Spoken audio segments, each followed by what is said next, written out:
अस्सलाम वालेकुम एवरीवन, कैसे हैं आप सब? उम्मीद करती हूँ कि आप सब ठीक होंगे। तो हम जो है ना एमएससी का कोर्स अब तक पढ़ चुके हैं। अब तक हम लोगों ने जो है ना सॉलिड स्टेट फिजिक्स 1 को स्टडी किया है और आज जो है ना हम क्वांटम मैकेनिक्स को पढ़ने जा रहे हैं। और ये हम जो है ना वो जेटली की बुक से पढ़ेंगे। इसमें से हमने बहुत ज़्यादा चीज़ें नहीं पढ़नी, सिर्फ चंद एक चीज़ें जो है ना वो पढ़नी है। जैसे कि हमने सॉलिड स्टेट में से भी सिलेक्टिव किया था, इसी तरह से हम जो है ना क्वांटम मैकेनिक्स में से भी सिलेक्टिव करेंगे। तो जिन लोगों ने अभी तक चैनल को सब्सक्राइब नहीं किया वो प्लीज़ सब्सक्राइब कर लें ताकि आप लोगों तक बर वक्त वीडियो पहुँच सके। तो ये जो सब बुक है जो कि मोस्टली यूनिवर्सिटीज़ के अंदर इसी बुक को फ़ॉलो किया जाता है, quantum mechanics concept and application Nordin Jaitley की बुक है, ठीक है? तो इसका जो सबसे पहले ना हम कोर्स आउटलाइन को देख लेते हैं कि हमने कौन-कौन से पॉइंट्स जो है ना वो स्टडी करने हैं, ठीक है? सबसे पहले जो है ये देखें कि ओरिजिन ऑफ क्वांटम मैकेनिक्स। तो ये जो चीज़ें हैं ना, ये black body radiation, photoelectric effect, Compton effect, pair production, wave respect of de Broglie hypothesis, तो ये सारी चीज़ें जो हम लोग ना एक दफ़ा एफएससी के अंदर और बीएससी के अंदर बहुत पढ़ चुके हैं, तो इसको हमने दोबारा करने की हमें ज़रूरत नहीं है। अब पॉइंट यहाँ पर आता है कि हमने कौन-कौन सी चीज़ें जो है ना वो यहाँ पर से तैयार करनी है। तो इसका जो चैप्टर नंबर 2 है ना, इसको यहाँ से हमने स्टार्ट लेना है। ठीक हो गया? इसमें दराक रोटेशन और ये सारे यही चैप्टर को जो है ना हमने कवर करना है एंड नेक्स्ट था क्वांटम मैकेनिक्स और इसकी जो है ना वो मेन छोटी-छोटी सी चीज़ें। सिर्फ़ हमने स्टार्ट स्टार्ट के जो पॉइंट्स हैं ना वही स्टडी करने हैं। बहुत ज़्यादा डिटेल में इसकी हमने नहीं जाना। ठीक हो गया? ये चैप्टर नंबर 2, 3 और 4 ज़्यादा इसके बाद हमने नहीं पढ़ना। ठीक हो गया? चलिए हम स्टार्ट लेते हैं इससे। हाँ जी, तो mathematical tools of quantum mechanics हैं, इसमें भी आप लोगों ने पूरा कुछ भी नहीं पढ़ना। सिर्फ़ ये देखें कि आपने कौन linear vector space, Hilbert space and wave equation है ना, तो हिल्बर्ट स्पेस के अंदर जो है ना हम इसको स्टडी करेंगे और आप लोगों ने इसकी सिर्फ़ डेफ़िनेशन के हिल्बर्ट स्पेस की डेफ़िनेशन क्या है, लीनियर वेक्टर स्पेस की डेफ़िनेशन क्या है, consist of 2 sets of element and 2 algebraic rule. तो ये 2 रूल बस आप लोगों को रूल पता होने चाहिए, ये भी पेपर के अंदर पूछा जा सकता है, ठीक है? हम लोग जितनी क्वांटम मैकेनिक्स पढ़ेंगे तो इंशाल्लाह उसके अंदर से हमारा पेपर कवर हो जाएगा। उसके बाद ये रूल्स की एक्सप्लेनेशन करने की ज़रूरत नहीं है, तो मैं इसको भी अंडरलाइन भी आपको साथ-साथ करवा देती हूँ, जो-जो चीज़ें हमने करनी है। ये सिर्फ़ जो है ना यहाँ से लेकर यहाँ तक, ठीक है? तो ये चीज़ आपने तैयार करनी है। उसके बाद जो है नीचे चलते हैं हम, द हिल्बर्ट स्पेस इसकी भी जो ये है यहाँ से यहाँ से लेकर linear Hilbert space set consist of a set of vectors and a set of scalars which satisfying the following 4 properties. तो ये 4 प्रॉपर्टीज में से कोई भी 2 प्रॉपर्टीज भी आ सकती हैं। सबसे पहली जैसी प्रॉपर्टी है H has a defined scalar product and strictly positive. अच्छा, अभी आप लोगों को ना स्केलर प्रोडक्ट के बारे में पता होना चाहिए कि ये स्केलर प्रोडक्ट की ऐसे प्रॉपर्टीज हैं कि फाई साई जो है ना स्केलर प्रोडक्ट किस तरह से लिखते हैं। अगर ये इस तरह से दिए हुए हैं हमारे पास, तो हम क्या लेते हैं कि पहले का जो है ना वो लेते हैं कॉम्प्लेक्स नंबर का कॉन्जुगेट लेते हैं और कॉम्प्लेक्स कॉन्जुगेट लेते हैं और सेकंड को वैसे रखते हैं। अगर ये स्टार्ट में आ जाता है, जैसे फाई पहले आ गया है और साई बाद में है, तो फाई स्टार करेंगे। अब स्टार यहाँ पर क्या है, जैसे हम लोग लेते थे ना उसके अंदर कॉम्प्लेक्स नंबर होता था वहाँ पर, ये जो फाई और साई दोनों कॉम्प्लेक्स नंबर है, जैसे ये प्रॉपर्टी बताई हुई है। तो ये हमारे पास जो है ना इनका स्टार जब हम लेते हैं, तो अगर इसके अंदर अयोटा है तो वो माइनस से चेंज हो जाता है। जैसे कॉम्प्लेक्स जॉइंट कॉन्जुगेट लेते थे ना, उसके अंदर हर्मिशियन लेते थे मैट्रिसेस के अंदर। तो जो हिल्बर्ट स्पेस का जो है ना वो अलजेब्रा मोस्टली मैट्रिसेस की तरह ही है। तो बिल्कुल उसी तरह से जिस तरह से हमने जो है डाय ऊपर लेते थे तो जिस तरह से मैं उसका कॉन्जुगेट होता है ना कॉम्प्लेक्स कॉन्जुगेट, तो इसी तरह से जो ना यहाँ पर हम स्टार लेते हैं और इसको स्टार से डिनोट करते हैं। तो अगर 2 ब्रैकेट के अंदर फंक्शन है ना, तो पहले का स्टार और दूसरा वैसे ही, तो इसको हम क्या कहते हैं scalar product of psi with phi is equal to the complex conjugate of the scalar product of phi psi. तो अगर ये दोनों इस तरह से हैं, तो ये अगर हम ऑर्डर चेंज कर देंगे, तो ये इस तरह से आ जाएगा। बस ये प्रॉपर्टी आप लोगों ने एक दफ़ा देख लेनी है। और उसके बाद नेक्स्ट हमारे पास क्या है, ये एक दफ़ा रीड आउट कर लीजिएगा। और उसके बाद साई स्क्वायर हमेशा ग्रेटर देन 0 होता है, where the quality holds for only psi equal to 0। Next separable, इसको भी करने की बस ये सिर्फ पहले वाले पॉइंट ये और ये चीज़ आप लोगों ने तैयार करनी है और कुछ भी तैयार इसमें से नहीं करना। Dimension and bases of vector space, इसको भी आप लोगों ने नहीं देखना। नेक्स्ट हमारे पास जो आ जाता है G square integrable function, wave function.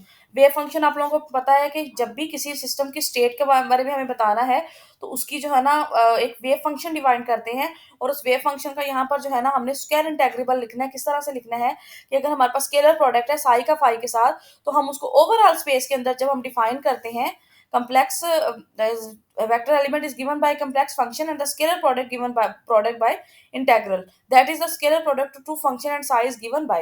ये जो ये इसकी डेफिनेशन है ना, ये आप लोगों को पता होनी चाहिए। If the integral diverges the scalar product does not exist. तो ये लाइन भी आप लोगों को पता होनी चाहिए।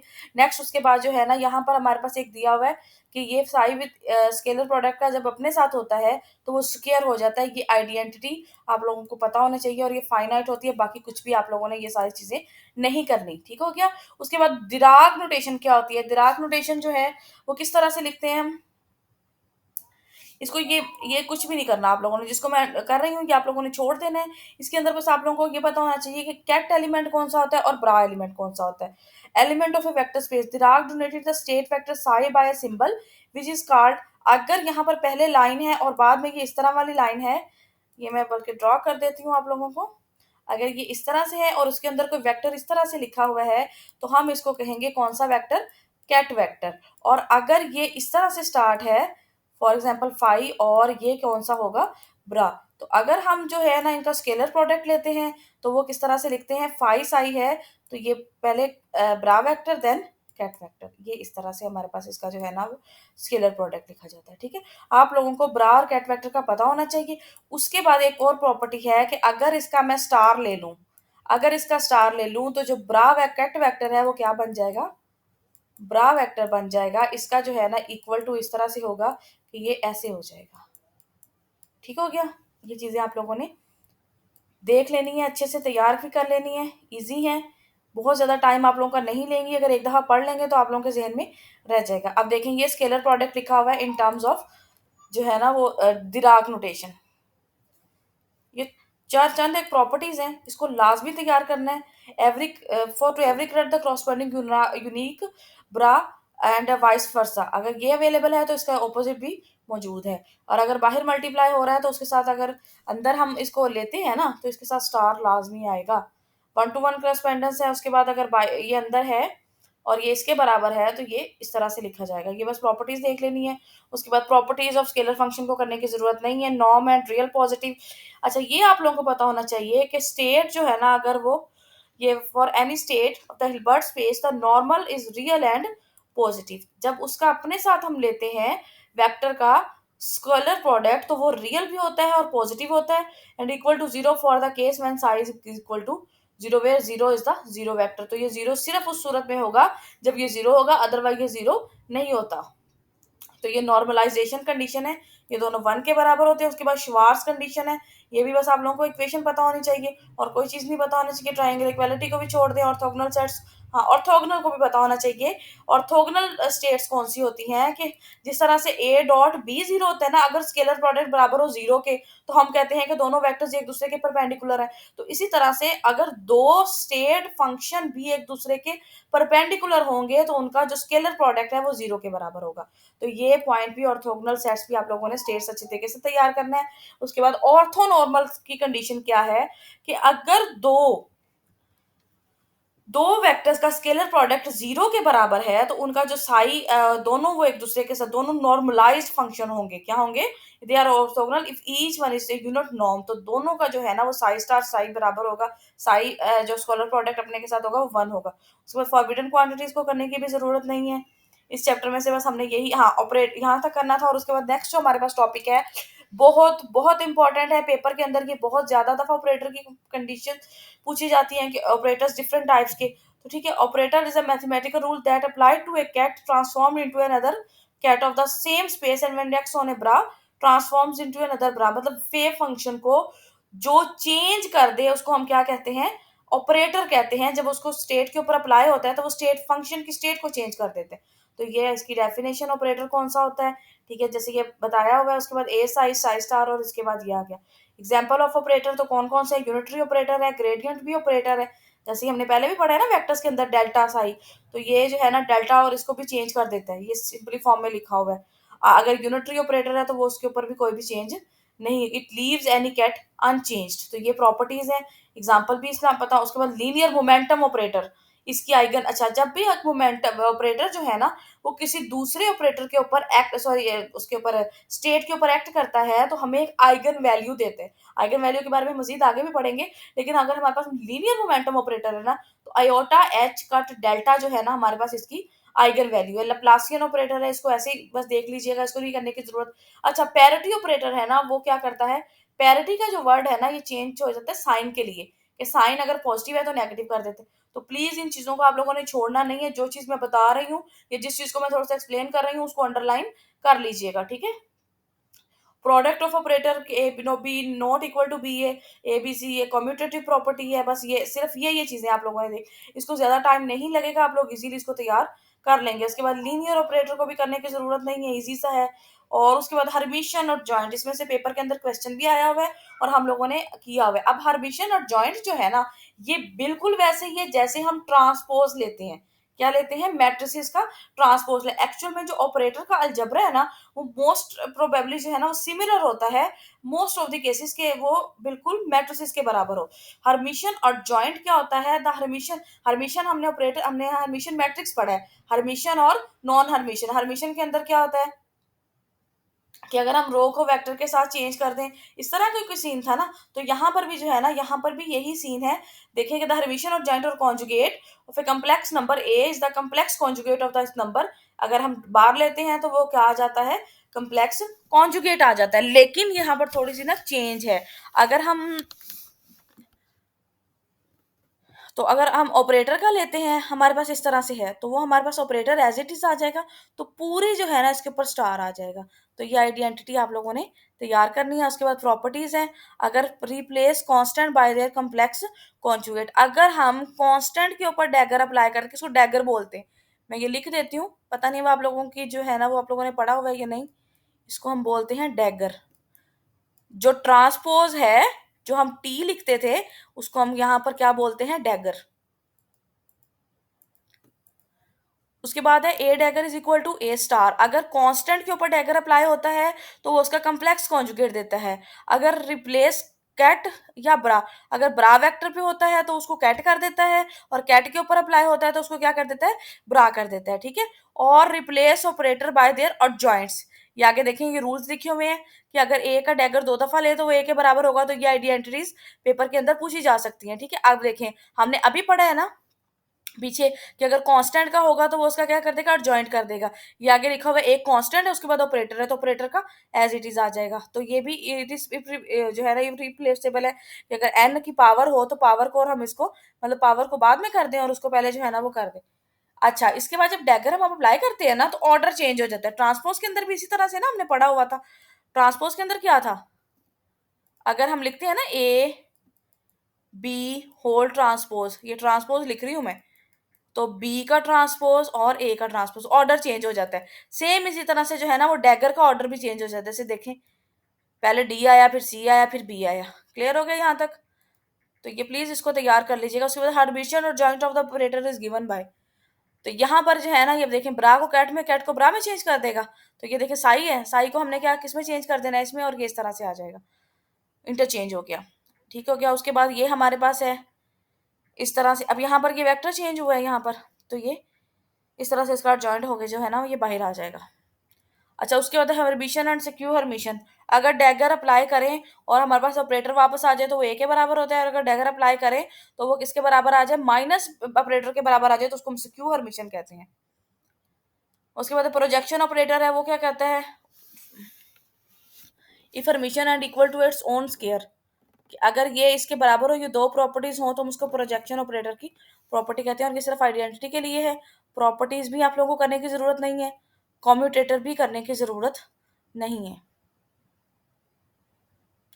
लेकिन इसका जो है ना आप लोग सिर्फ ये कर लीजिएगा कि ये खोल के लिखें तो किसके बराबर होता है? ए बी बराबर है ए बी माइनस बी ए।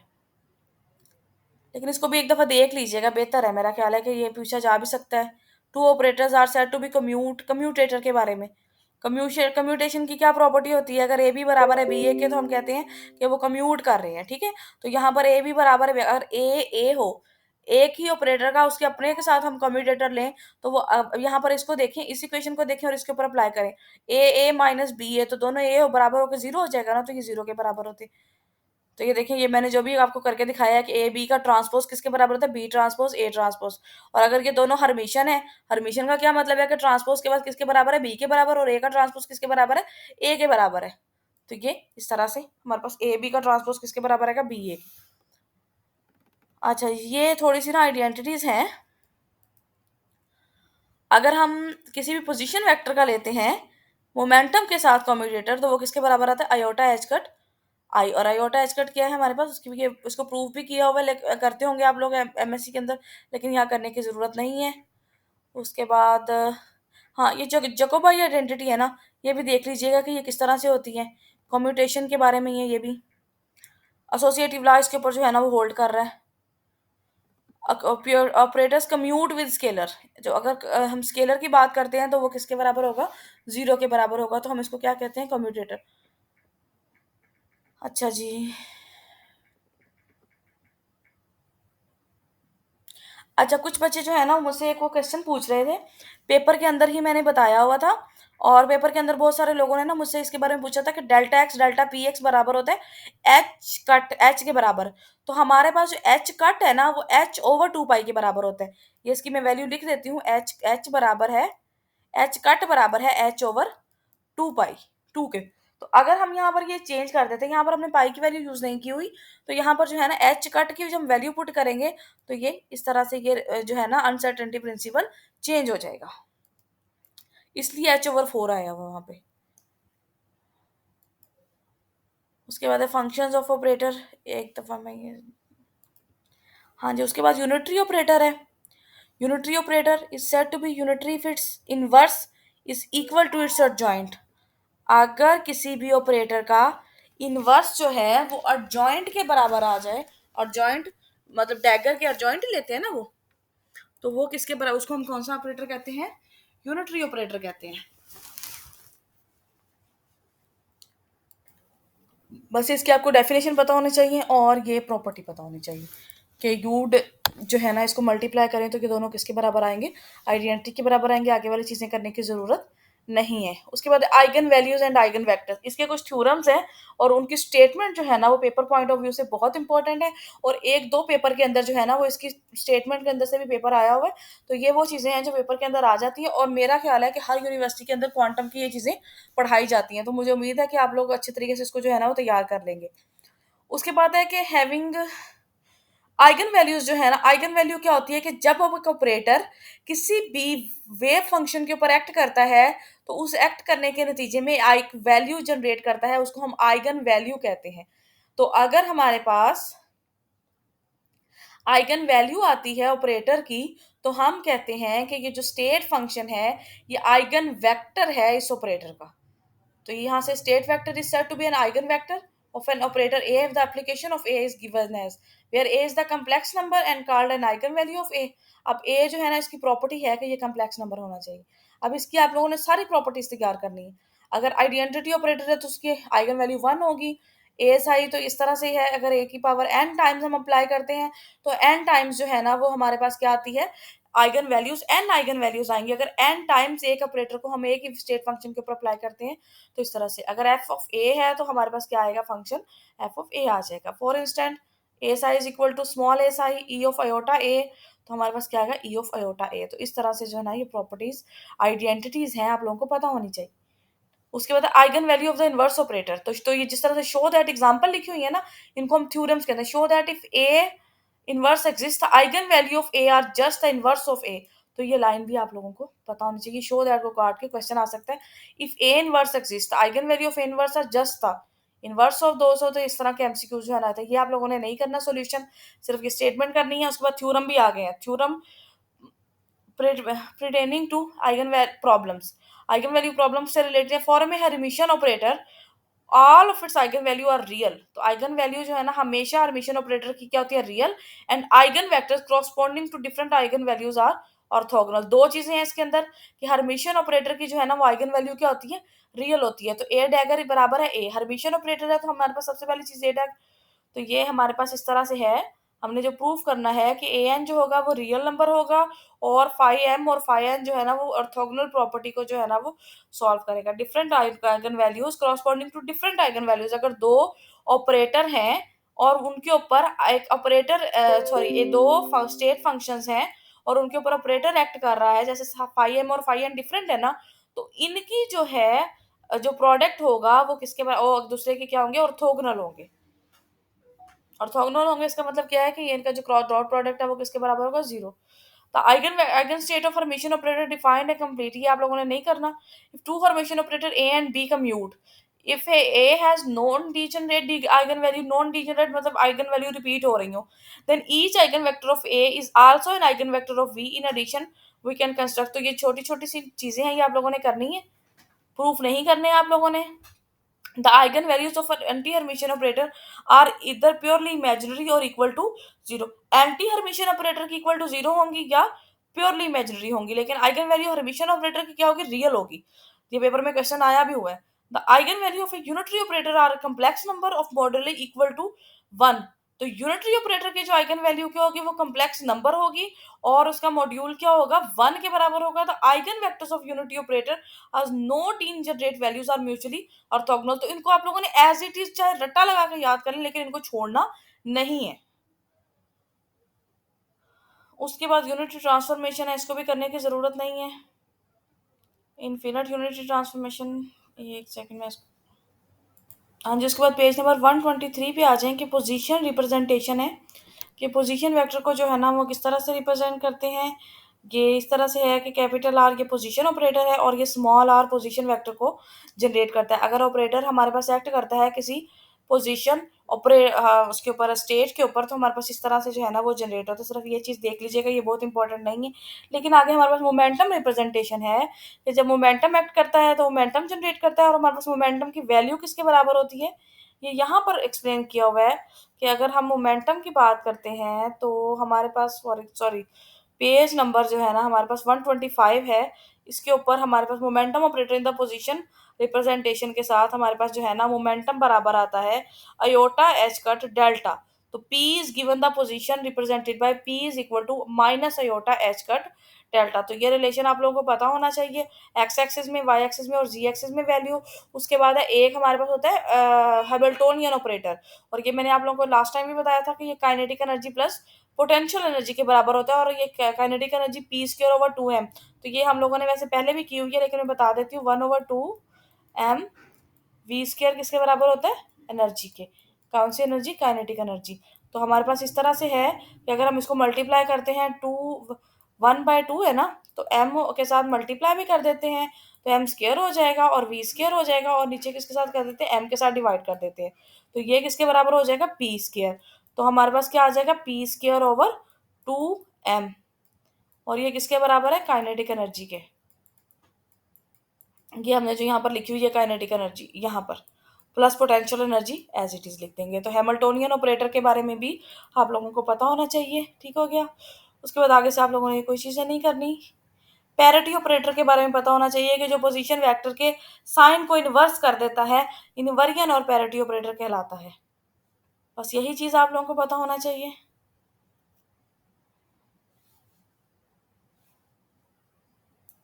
हाँ जी, चैप्टर नंबर 3 पेज नंबर 167 के ऊपर आ जाएं। यहाँ पर हमारे पास ना एक चीज़ लिखी हुई है, टाइम एवोल्यूशन ऑफ सिस्टम, ये पोस्टुलेट ऑफ क्वांटम मैकेनिक्स है। ये डिफरेंट तरह से एक्सप्लेन किए हुए हैं, लेकिन इनको आप लोगों को करने की ज़रूरत नहीं है। यहाँ पर हमारे पास जो है ना स्टेट ऑफ द सिस्टम, यही चीज़ बताई गई है कि साई को डिफाइन किया गया है। वेव फंक्शन जो है ना वो क्या होता है, वो किसी भी सिस्टम की स्टेट पर आता है, कि बताता है कि किसी भी अगर रीजन के अंदर वो एग्जिस्ट करता है तो उसकी जो है ना वो मुकम्मल प्रॉपर्टीज को एक्सप्लेन करने के लिए हम स्टेट फंक्शन या वेव फंक्शन का इस्तेमाल करते हैं। और यहाँ पर जो है ना वो वेव फंक्शन की प्रॉपर्टीज लिखी हुई हैं। Their first derivative exist be finite continuous and single valued everywhere. तो ये प्रॉपर्टीज आप लोगों को पता होना चाहिए, कोई एक भी दी जा सकती है और ये तीनों भी दी हो सकती हैं। ये स्टेट फंक्शन की जो है ना वो डेफिनेशंस है। उसके बाद प्रोबेबिलिटी डेंसिटी के बारे में भी एक क्वेश्चन पेपर में आया हुआ था, तो इसलिए मैं आपको यहाँ से जो है ना वो एक्सप्लेन कर देती हूँ कि प्रोबेबिलिटी डेंसिटी क्या होती है। प्रोबेबिलिटी डेंसिटी होती है कि किसी भी फंक्शन की किसी भी स्टेट के अंदर पाए जाने की, सॉरी किसी भी पार्टिकल की किसी भी स्टेट के अंदर पाए जाने की जो है ना प्रोबेबिलिटी या चांस कितने हो सकते हैं। अब देखें कि एक चीज़ या तो मौजूद है या नहीं है, तो उसकी जो प्रोबेबिलिटी है वो वन ही हो सकती है। तो ये वन है, और इसको हम क्या कहते हैं, अगर फंक्शन जो है ना नॉर्मलाइज्ड है तो उसकी प्रोबेबिलिटी कितनी होती है, वन होती है। नेक्स्ट हमारे पास जो है ना सुपरपोजिशन प्रिंसिपल है, इसको भी आप लोगों ने नहीं करना। ऑब्जर्वेबल एंड ऑपरेटर्स, तो ये डिफरेंट ऑपरेटर्स जो है ना इनकी वैल्यू यहाँ पर टेबल के अंदर लिखी हुई है, इसको आप लोग अच्छे तरीके से कर लीजिएगा। ऑब्जर्वेबल आर है तो इसका ऑब्जर्वेबल या ऑपरेटर, ये ऑपरेटर भी कहा जा सकता है, तो ये इस तरह से है, अगर p है एंगुलर लीनियर मोमेंटम है, तो इसका किसके बराबर है, minus iota H cut delta. तो ये आप लोगों को पता होना चाहिए, ये t काइनेटिक एनर्जी ऑपरेटर है और ये किसके बराबर होता है, minus H cut square over 2m delta square. तो ये करस्पॉन्डिंग ऑपरेटर है ऑब्जर्वेबल, जो चीज हमने ऑब्जर्व करनी है, ये जो चीज हमने कैलकुलेट करनी है, अगर काइनेटिक एनर्जी करनी है तो हम काइनेटिक एनर्जी ऑपरेटर लगाएंगे, अगर हमने पोजीशन निकालनी है तो पोजीशन लगाएंगे, अगर मोमेंटम है तो मोमेंटम ऑपरेटर, और अगर हमने एनर्जी कैलकुलेट करनी है तो हम हैमिल्टोनियन ऑपरेटर लगाएंगे, और अगर हमने एंगुलर मोमेंटम निकालना है तो एंगुलर मोमेंटम एक्ट करेंगे। तो एंगुलर मोमेंटम की जो आइगन वैल्यूज, ये ऑपरेटर की एल अगर हम एक्ट करते हैं ना, तो वो किसके बराबर आता है, जैसे हमने यहाँ पर एच को एक्ट करवाया, इसको करवाया एच, तो वो आएगा आयोटा एच का ओवर टी। तो ये जो है ना, ये जनरल बताया हुआ है, लेकिन अगर हम उसको खोलते हैं मुकम्मल, तो हमारे पास ये आ जाता है आयोटा एच का डेल्टा। अब ये किसका ऑपरेटर है, पी का, तो हमारे पास ये पी सा ही आ जाएगा। तो ये चीजें आप लोगों ने अच्छे से तैयार करनी है, कि ये जो चीजें अगर हमने टी के टाइम एनर्जी कैलकुलेट करनी है तो कौन सा ऑपरेटर लगाएंगे, और काइनेटिक एनर्जी, और ये टोटल एनर्जी, और ये एंगुलर मोमेंटम। तो ये चीजें आप लोगों ने तैयार कर लेनी है।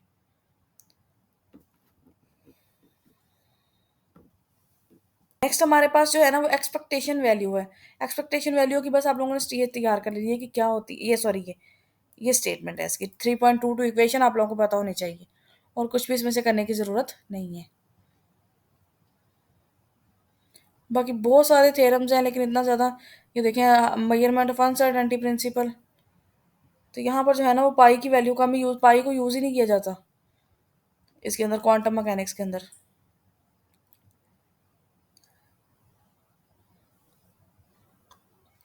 ये बाकी श्रोडिंगर वेव इक्वेशन है, ये आप लोगों ने पहले से पढ़ ली है, तो इसको यहाँ से करने की ज़रूरत नहीं है। हाँ जी, यहाँ पर ना पेज नंबर 188 के ऊपर एक इक्वेशन है 3.125। ये जो है ना इक्वेशन पेपर के अंदर दी जा सकती है, और पूछा जा सकता है कि ये इक्वेशन हमें क्या बताती है। तो ये इक्वेशन जो है वो क्लासिकल और क्वांटम को जो है ना वो लिंक करती है। मैं बता रही हूँ, इसी तरह से आप जब अपने नोट्स बनाएं तो इस इक्वेशन को लिख लें, और ये याद कर लें कि ये देखें कि ये जो है ना वो पॉइजन ब्रैकेट है।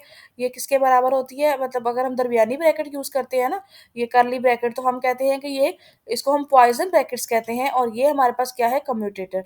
और ए और बी हमारे पास क्या है, ऑपरेटर है। तो ऑपरेटर क्या है, ये क्वांटम मैकेनिक्स है, और ये क्या है, क्लासिकल मैकेनिक्स। ठीक हो गया। तो ये इक्वेशन जो है वो कनेक्ट करती है क्वांटम मैकेनिक्स को क्लास। अच्छा, और यहाँ पर जो है ना वो खोल के लिखी हुई है पॉइजन इक्वेशन को। तो ये आप लोगों ने सिर्फ एक दफ़ा देख लेना है कि दो अगर हम करते हैं ना, अगर पॉइजन ब्रैकेट निकालते हैं, तो वो जो है ना डिफरेंट वेरिएबल्स के साथ होती है नीचे। तो इसको ऐसे करने की ज़रूरत नहीं है, सच पेपर में पूछा तो नहीं जाता, लेकिन मैंने आप लोगों को नॉलेज के लिए बता दिया कि पॉइजन ब्रैकेट को हम इस तरह से खोल के लिखते हैं। उसके बाद ना ये 3.83 एक पैराग्राफ है, quantum mechanics and classical mechanics. तो ये थोड़ा बहुत लिंक सा बताया हुआ है, इसको एक दफ़ा आप लोगों ने रीड आउट कर लेना है। और क्वांटम मैकेनिक्स क्लासिकल मैकेनिक्स में कब चेंज हो जाती है, जब एच अप्रोच कर जाए जीरो को, और क्वांटम मैकेनिक्स क्लासिकल में कब चेंज होती है, जब लेमडा अप्रोच कर जाए जीरो को। तो ये चीज़ें आप लोगों ने यहाँ से रीड आउट कर लेनी है, बहुत ज़्यादा इसकी गहराई में नहीं जाना, लेकिन इसको पढ़ना ज़रूर है। हाँ जी, आज का लेक्चर हमारा इधर ही ख़त्म होता है, और जो है ना क्वांटम मैकेनिक्स जितनी मैंने आप लोगों को पढ़ा दी, आप लोग इतनी तैयार कर ले तो मोस्टली क्वेश्चन जो है ना आप लोगों के हल हो जाएंगे। बाकी क्वांटम मैकेनिक्स तो बहुत ज़्यादा वास्ट फील्ड है, लेकिन लेक्चरशिप के टेस्ट के अंदर इसमें से इतना ज़्यादा क्वेश्चन, इतनी ज़्यादा पेपर जो है ना वो नहीं आता। तो इसलिए इसको बहुत ज़्यादा गहराई में अगर हम पढ़ने लग जाएँ तो हमें बाकी जो है ना वो चीज़ें इग्नोर हो जाएंगी। लेकिन इसके साथ साथ बहुत सारी चीज़ें हैं जो हम लोगों ने एफएससी और बीएससी के अंदर क्वांटम मैकेनिक्स की पढ़ी हैं, तो उनको आप लोगों ने इग्नोर बिल्कुल भी नहीं करना। वो उनको ज़्यादा अच्छे तरीके से करना है, उनको मैंने इधर से जेटली की बुक से नहीं करवाया, लेकिन इसका मतलब ये नहीं है कि वो आप लोगों ने छोड़ देनी है। मैंने उसकी एक्सटेंशन वो बताई है जो एफएससी के अंदर मौजूद नहीं थी, जो बीएससी के अंदर मौजूद नहीं थी, सिर्फ मैंने आपको वो चीज़ें जेटली की बुक से करवाई हैं। तो ये बुक ऑलरेडी ग्रुप में शेयर कर दी गई है, और मैं अगेन सेंड कर दूंगी। और इसके अलावा आप लोगों की जो है ना वो टेस्ट सीरीज स्टार्ट हो रही है 21 से, उसका स्केड्यूल इंशाल्लाह बहुत जल्द अपलोड कर दिया जाएगा। तो आप लोग अपनी तैयारी तब तक कंप्लीट कर ले। Thank you so much. अल्लाह हाफिज़।